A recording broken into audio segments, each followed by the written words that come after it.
There was a lot of gnashing of teeth when Vice President Dick Cheney shot a fellow hunter in the face. Well, this kind of behavior should not have come as a surprise to anyone. Cheney shoots people all the time. How can I say this with such certainty? That bastard shot me. It was the 80s and I was an undergraduate at the University of Illinois. I volunteered to be part of a psych experiment to pay for some more vinyl LPs and slices of Garcia's pizza. I went to the chemistry building at 2 in the morning and was escorted to the basement by two unsmiling thugs that bore a striking resemblance to H.R. Haldeman. The agreement was that I would get $20 for answering some questions about sportswear. Instead, I was tied to a gurney and injected with some concoction that knocked me out colder than Martha Stewart's Clint.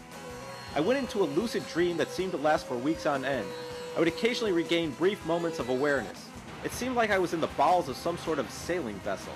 The sensation of rats crawling outside and inside my body was constant. Occasionally I would awake to find a bearded man shaving my testicle sack. I thought I heard him say, "The balls, she like to be clean, no?" An aroma of rotting turnips and dysentery was stifling. When I woke up for good, I found myself in a camp on a tropical island. Based on the position of the stars, I estimated that the island was somewhere off the coast of Venezuela. I was clad only in what I would describe as a diaper made out of burlap. There were about a dozen other young men the same age as I in cells at the camp. We all wore the burlap diapers. A siren went off, and a commander had us line up in front of a stately plantation manor. Onto the front porch stepped an imposing figure wearing an ascot and all-white safari suit. "Greetings, you Ivy League turds. I am Dick Cheney, the senator from the great state of Wyoming and former Secretary of Defense." A small Haitian hermaphrodite held a parasol over Cheney's sweating head. "You prickless mama boys are probably wondering what you are doing here. This is Cranium Island, a territory outside the jurisdiction of every civilized nation on the globe. I am feeling damn good. I was the only member of the Senate to vote to keep Nelson Mandela in jail. Boy, that gave me a rush. I still have a fucking erection. Anyway, I thought I would celebrate with a little hunt. Some pussies like to kill small birds and creatures with antlers. That sissy shit ain't for Dick Cheney. The only hunting that gets me off is to hunt humans.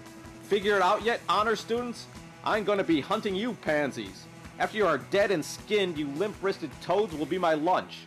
I've had so many heart attacks that the only thing that keeps me alive is the meat of lads like yourself in the prime of youth. Toontab, fetch my rifle."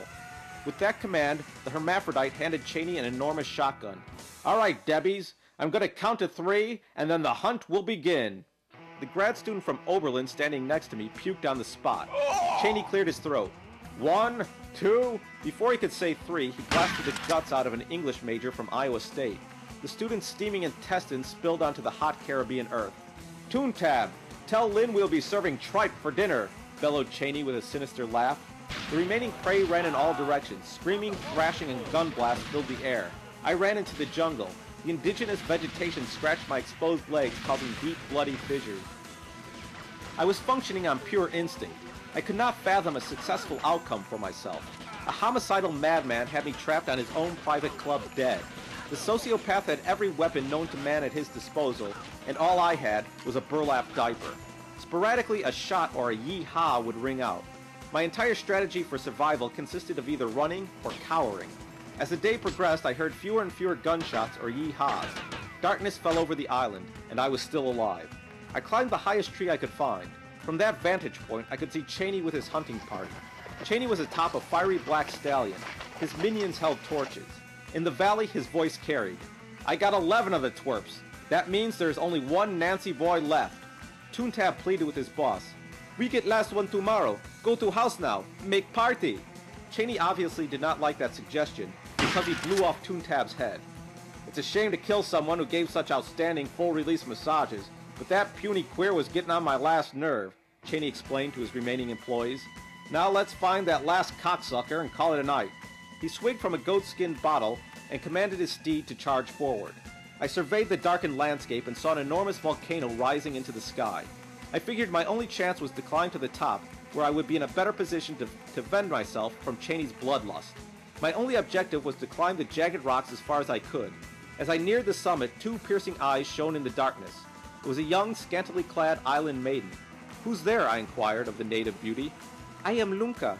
I am banished to volcano when I refused to make moo-moo with the great father hunter."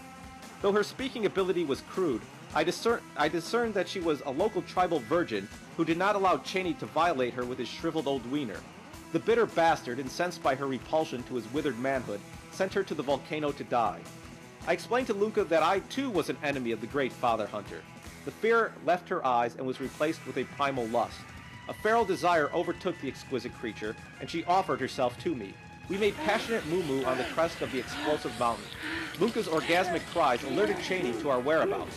He charged up the volcano on his black horse. The beast damaged its leg on some volcanic rock, and Cheney beat it to death with an empty gin bottle. The hunter continued up the volcano on foot, wheezing and hacking with every step.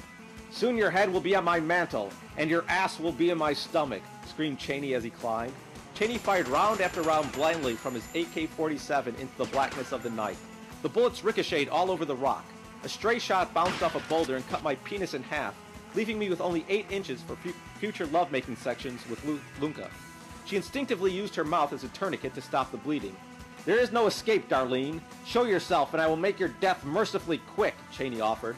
He continued his ascent up the volcano, occasionally firing off a wild shot. Cheney was getting closer and closer, but he could not see me or my jungle lover in the darkness. When he was about a yard away, I leaped to my feet and screamed, "Boo!" Cheney clutched his chest and fell backwards. He began foaming at the mouth. His tribal minions rushed to his convulsing body and applied a defibrillator. They carried his twitching body back down the volcano. With the hunt temporarily suspended, Lunka led me to a cove. There she revealed a small motorboat. I asked if she would join me in my escape. Lunka declined. "I feel you make baby inside me. I will make race of brave warriors to overthrow evil great Father Hunter." I got one final hand job and made my departure from Cranium Island. I learned 2 things from my encounter with Dick Cheney. 1. Dick Cheney is a royal asshole. And 2. You can never overemphasize that Dick Cheney is a royal asshole.